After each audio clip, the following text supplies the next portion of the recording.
Suncokretovo ulje koristi skoro svako, ali najveća je greška kako ga koristimo. Pa ajde vidimo šta kaže nauka. Suncokretovo ulje je bogato omega-6 masnim kiselinama, tačnije linolnom kiselinom koja čini oko 60 do 70% ukupnih masti u standardnom ulju. To znači da već jedna kašika od oko 10 grama sadrži približno 6 do 7 grama omega-6 masnih kiselina. Problem nije samo omega-6, već odnos. U praksi većina ljudi unosi mnogo više omega-6 nego omega-3, često i preko 10:1, dok je poželjno bilo bliže 4:1 ili manje. Druga stvar, temperatura. Suncokretovo ulje počinje da gubi stabilnost kada se dugo zagreva, posebno iznad 180 stepeni, što je tipično za prženje.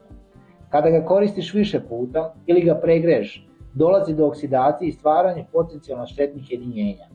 Konkretno, ako u isto ulje pržiš više puta krompir ili meso, to je problem. Ako ga koristiš kratko za dinstenje ili salatu, to je potpuno druga priča. Dakle, nije pitanje da li je ulje loše, već koliko ga koristiš, na kojoj temperaturi i koliko puta ga zagrevaš. Jedna kašika, ok, ulje za prženje koje koristiš više puta problem. Način upotrebe pravi razliku. Za još ovakvih videa zapratite.